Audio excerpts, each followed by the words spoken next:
Good morning, students. Today we will start our chapter number first and unit number first, विद्युत आवेश तथा क्षेत्र। विद्युत आवेश में हम सबसे पहले विद्युत आवेश कैसे परिभाषित हुआ था और इसकी खोज कैसे हुई थी और इसके क्षेत्र क्या होता है इसके बारे में पढ़ेंगे।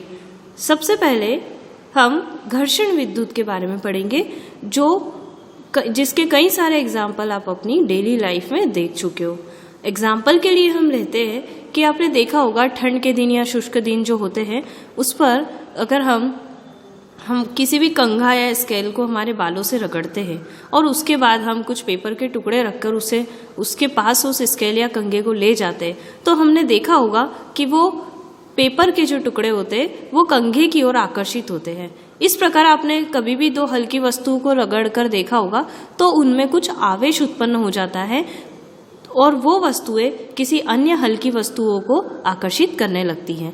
तो इस प्रकार की कुछ घटनाएं आप अपनी दैनिक जीवन में देखते हैं और इसका अध्ययन सबसे पहले ईसा से लगभग 600 वर्ष पूर्व थेल्स वैज्ञानिक ने किया था।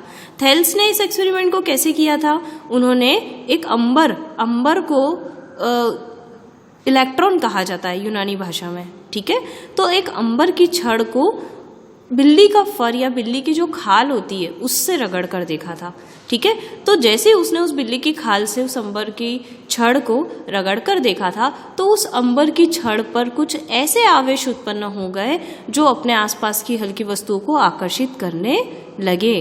तो इससे उस थेल्स वैज्ञानिक के माइंड में एक चीज आई कि उस बिल्ली के फर से रगड़ने पर अंबर की छड़ पर ऐसा क्या हुआ कि वो अन्य वस्तुओं को आकर्षित करने लगा। इसीलिए अंबर को यूनानी भाषा में इलेक्ट्रॉन कहा जाता है। और ये जो घटना हुई जिसमें अंबर की छड़ ने दूसरे टुकड़ों को या दूसरे कागज के टुकड़ों को आकर्षित करने का गुण आ गया, इससे हम कहते हैं विद्युत ऊर्जा। यानी कि विद्युत क्या होती है? विद्युत एक ऐसी ऊर्जा है, ऊर्जा यानी कि आप जानते हैं कि हर वो चीज जिसमें किसी न किसी वस्तु को आकर्षित करना, स्थानांतरण करना, ठीक है, मतलब कोई कार्य होता है वह उस वस्तु में ऊर्जा के रूप में संचित होता है। यहाँ पर अंबर की छड़ ने भी कुछ टुकड़ों को आकर्षित करके अपनी ऊर्जा को दिखाया, मतलब उसने एक कार्य किया है जिसमें उसने कागज के टुकड़ों को अपनी ओर आकर्षित किया।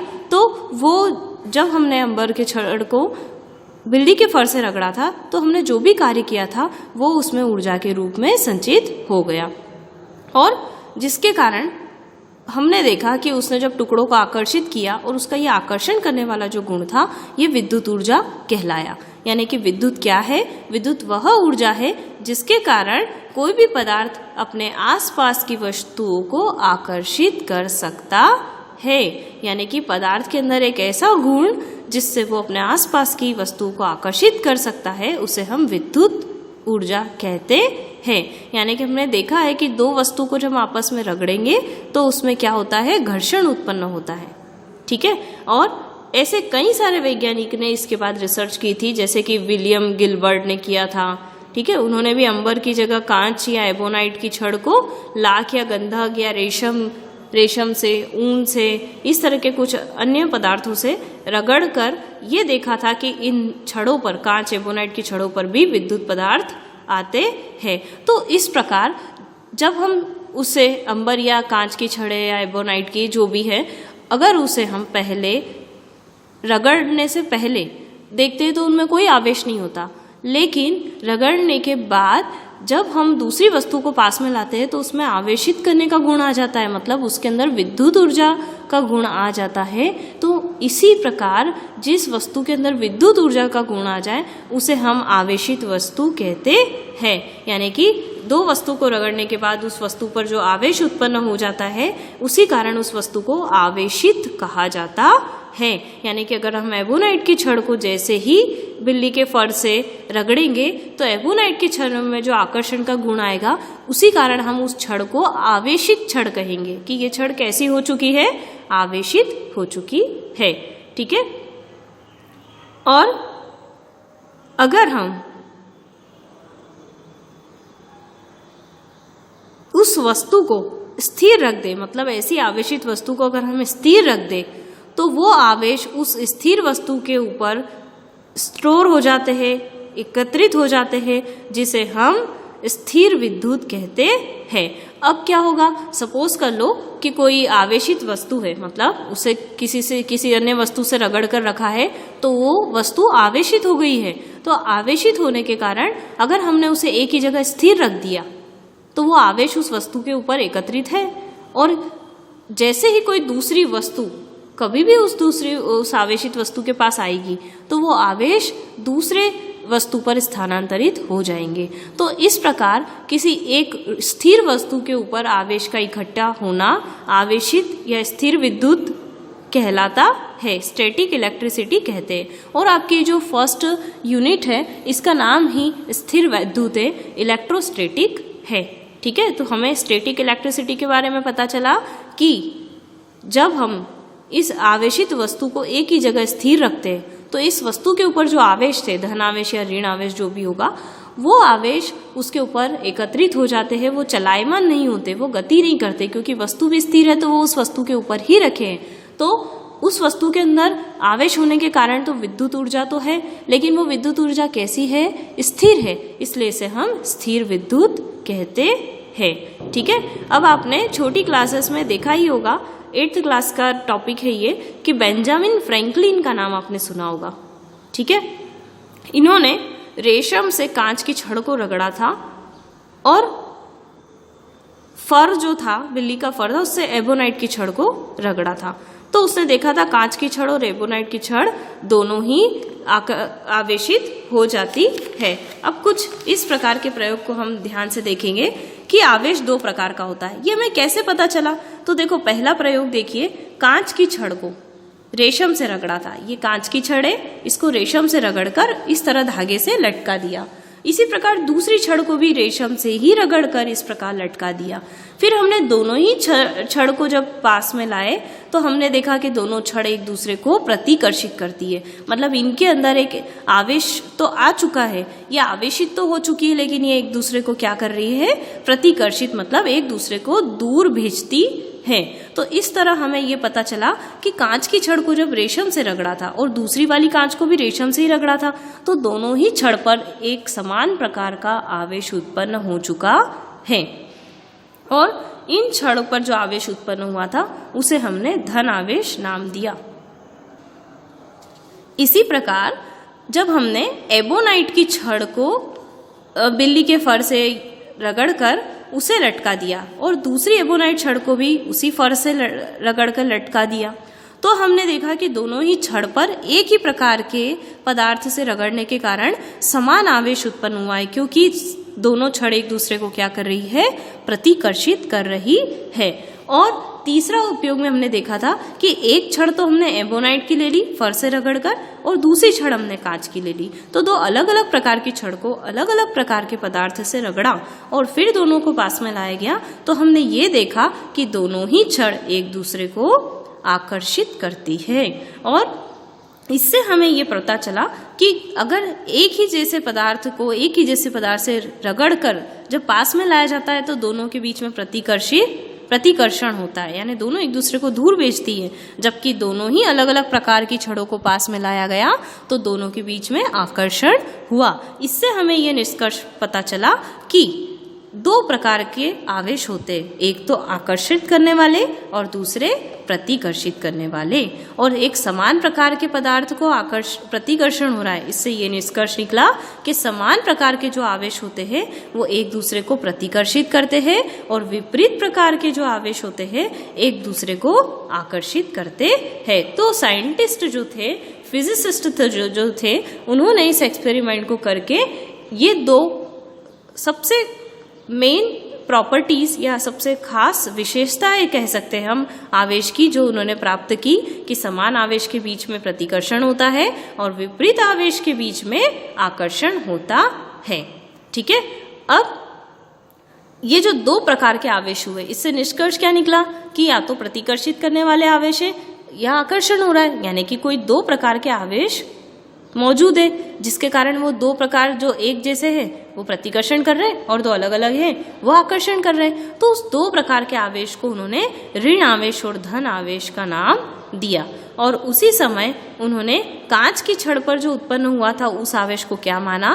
धन आवेश। ये आप नोट करिएगा, अंडरलाइन कर लीजिएगा अगर जिसके पास बुक है। ये बहुत इंपॉर्टेंट टॉपिक है कि जब सबसे पहले ये एक्सपेरिमेंट किया गया था तो कांच की छड़ पर जो आवेश उत्पन्न हुआ था उसे धन आवेश माना गया था, और जो एबोनाइट की छड़ पर जो आवेश उत्पन्न हुआ था उसे ऋण आवेश माना गया था। और तब से ही हम जानते हैं कि आवेश दो प्रकार के होते हैं, ऋण आवेश और धन आवेश। और समान प्रकार के आवेश होंगे, यानी कि दो ऋण आवेश होंगे या दो धन आवेश होंगे तो उनमें प्रतिकर्षण होगा, और अगर एक ऋण और एक धन होगा तो उसमें आकर्षण होगा। इस प्रकार ये कुछ टेबल दी है। इस टेबल के अंदर बताया गया है कि रगड़ी जाने वाली वस्तु, मतलब कांच से रेशम को, फर से एबोनाइट को, ऊन से प्लास्टिक को, ऊन से रबर को, तब दोनों में अलग अलग प्रकार के आवेश उत्पन्न हुए। जैसे कि धन आवेश कांच, फर, ऊन पर हुआ, और ऋण आवेश इन दोनों में से रेशम, एबोनाइट, प्लास्टिक और रबर पर हुआ। तो ये आपका इस चैप्टर का सबसे बेसिक है, जिसमें आप ये समझेंगे कि स्थिर विद्युत क्या होता है।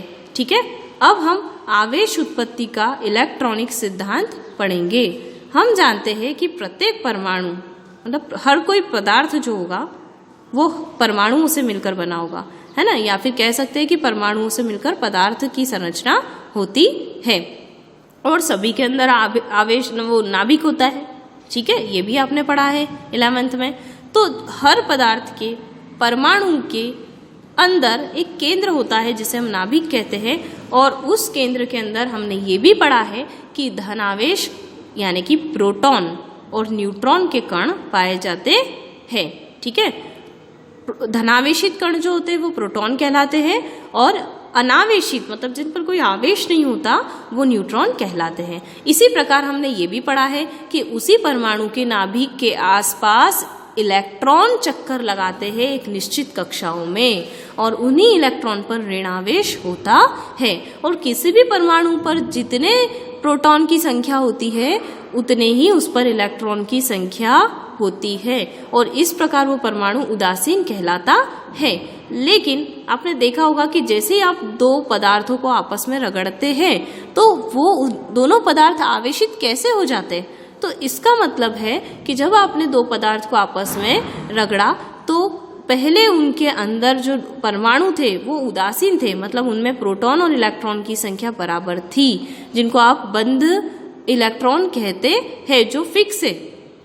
ठीक है, लेकिन जब आपने जैसे ही उसे रगड़ेंगे तो उनके बीच में एक ऊर्जा मिलेगी। उन इलेक्ट्रॉन को ऊर्जा मिलने के कारण वो इलेक्ट्रॉन अपने नाभिक से बाहर वाली कक्षा की ओर चले जाते हैं, और ये कह सकते हैं कि उनके बीच जो आकर्षण बल होता है नाभिक के द्वारा, उन इलेक्ट्रॉन का जो बल होता है वो बल जो होता है वो धीरे धीरे बाहरी ऊर्जा मिलने के कारण कम होकर बाहरी ऊर्जा को प्राप्त करके वो इलेक्ट्रॉन उस नाभिक से, उस परमाणु से ही अलग होकर दूसरे पदार्थ जिससे वो घूमते हैं, मतलब ये समझ लीजिए कि उस परमाणु से उसका जो बंध है, उस केंद्र से जो उसका बंध है वो कम हो जाता है। बहुत कम होने के कारण वो फ्री इलेक्ट्रॉन यानी मुक्त इलेक्ट्रॉन कहलाते हैं। और जैसे ही घर्षण होता है, दो वस्तु को रगड़ा जाता है, तो वही इलेक्ट्रॉन एक वस्तु से दूसरे वस्तु के ऊपर स्थानांतरित हो जाते हैं। इस प्रकार पहली वस्तु में जो धन आवेश और ऋण आवेश की संख्या बराबर थी जिसके परमाणुओं में, उनमें से धन आवेश जो है वो रह जाता है ज़्यादा और ऋण आवेश कम हो जाता है। ठीक है, और उसी प्रकार दूसरी वाली पर जो इलेक्ट्रॉन स्थानांतरित होते हैं वहाँ पर इलेक्ट्रॉन की संख्या बढ़ जाती है और प्रोटॉन की संख्या कम हो जाती है। इसे हम एग्जाम्पल से समझेंगे। मान लीजिए कि ये कोई वस्तु है ए, ये ए वस्तु है और ये बी वस्तु है। ठीक है, अब इसके अंदर जो परमाणु होंगे उसके अंदर प्रोटॉन और इलेक्ट्रॉन की संख्या क्या होगी? आपस में बराबर होगी। ठीक है, वैसा ही यहाँ पर है, यहाँ पर भी प्रोटॉन और इलेक्ट्रॉन की संख्या क्या होगी? बराबर होगी। लेकिन जब इसके अंदर भी दो अलग जो भी परमाणु होगा वो उदासीन होगा, मतलब हर एक परमाणु के अंदर इलेक्ट्रॉन प्रोटॉन की संख्या क्या होगी? बराबर होगी। लेकिन जब हम इसे घर्षण करते हैं, इन दोनों के बीच में घर्षण होगा या दो वस्तु को रगड़ा जाएगा, तो इस परमाणु के अंदर एक बाहरी ऊर्जा, जो रगड़ने के कारण जो ऊर्जा होती है वो इनको मिलेगी, और वो इसके जो परमाणु हैं, मतलब हम एक परमाणु की संरचना देखते हैं, ये नाभिक है, न्यूट्रॉन प्रोटॉन है और ये इलेक्ट्रॉन है जो इसके आसपास चक्कर लगा रहे हैं। ये इलेक्ट्रॉन, ये घर्षण होने के कारण ये इलेक्ट्रॉन क्या हो जाते हैं, मुक्त हो जाते हैं और ये मुक्त इलेक्ट्रॉन इसकी सरफेस पर आ जाते हैं और यहाँ से ये दूसरी वस्तु की सरफेस पर ये इलेक्ट्रॉन स्थानांतरित हो जाते हैं। ये मुक्त इलेक्ट्रॉन इस वस्तु से यहाँ आ गए। उसी प्रकार घर्षण के दौरान यहाँ पर भी इसकी जो सरफेस है इसके ऊपर क्या हो गया, घर्षण से यहाँ के इलेक्ट्रॉन यहाँ आ गए। अब यहाँ पर इलेक्ट्रॉन और प्रोटॉन तो बराबर थे, लेकिन अब यहाँ पर इलेक्ट्रॉन स्थानांतरण होने के कारण प्रोटॉन की संख्या ज़्यादा हो गई और इलेक्ट्रॉन की संख्या कम हो गई। उसी तरह यहाँ पर इलेक्ट्रॉन की संख्या ज़्यादा हो गई और प्रोटॉन की संख्या कम हो गई। तो ऐसा करने से अगर प्रोटॉन की संख्या ज़्यादा है तो पहले जब बराबर थी तो ये दोनों क्या कहलाता था, उदासीन, और यहाँ पर भी बराबर थी तो उदासीन कहलाता था। लेकिन प्रोटॉन की संख्या ज़्यादा होने से इस पर क्या इकट्ठा हो गया, धन आवेश ज़्यादा हो गया और इलेक्ट्रॉन की संख्या ज़्यादा होने से यहाँ पर ऋण आवेश ज़्यादा हो गया। ठीक है, तो अब ये वस्तु ए नाम की वस्तु क्या कहलाती है, धनावेशित वस्तु, क्योंकि इस पर धन यानी प्रोटॉन की संख्या ज़्यादा है और ये वाली जो वस्तु है ये क्या कहलाती है, ऋणावेशित वस्तु। ठीक है, तो इस तरह किसी भी दो वस्तुओं के बीच में घर्षण होने से दोनों वस्तुएं आवेशित हो जाती है। तो दोनों किस प्रकार आवेशित होती है, एक तो धनावेशित हो जाती है और दूसरी ऋण आवेशित हो जाती है। तो यहाँ से हमें ये समझ में आया कि किस प्रकार हम दो वस्तुओं को घर्षण बल के द्वारा आवेशित कर सकते हैं। ठीक है, इसके बाद हम एक छोटा सा इंस्ट्रूमेंट कह सकते हैं, इसे हम इसके बारे में डिस्कस करेंगे। ये इंस्ट्रूमेंट कुछ इस प्रकार है जिसे हम स्वर्ण पत्र विद्युतदर्शी कहते हैं। ये यहाँ पर सोने की पत्र होते, पतली सी स्ट्रिप होती है गोल्ड की, ठीक है, और ये पीतल की छड़ होती है इस प्रकार कि ये छड़ सीधी बाहर की तरफ एक गोल डिस्क जैसी संरचना से, पीतल की चकती कहते हैं, उससे जुड़ी होती है और यहाँ पर बिल्कुल रबर से ये पैक होता है, वैक्यूम पैक होता है कि यहाँ से कोई आवेश स्थानांतरण ना हो पाए। केवल इस पीतल की जो छड़ है यही इसके अंदर प्रॉपर फिट होती है और एक कांच की बॉटल के अंदर ये पूरा जो इंस्ट्रूमेंट है फिक्स होता है। अब क्या होता है कि जैसे ही आप पीतल को, कोई भी आवेशित वस्तु है, जैसे आपने कांच की छड़ को रगड़ा, ठीक है, अब कांच की छड़ को रगड़ कर अब जैसे ही वो आवेशित हो चुकी है, उस पर धनावेश आ गया है, जैसे ही आप इस पीतल के डिस्क से जोड़ते हैं तो हमें पता है कि धातुएं विद्युत की सुचालक होती है, तो वही आवेश इसके ऊपर स्थानांतरित हो जाएगा और ये चकती से यह आवेश धीरे धीरे इस पीतल की छड़ से नीचे की तरफ जाता है, पीतल की छड़ से स्वर्ण पत्री की तरफ जाता है। तो यहाँ से दो रास्ते, मतलब यहाँ पर भी बढ़ जाएगा और यहाँ पर भी बढ़ जाता है।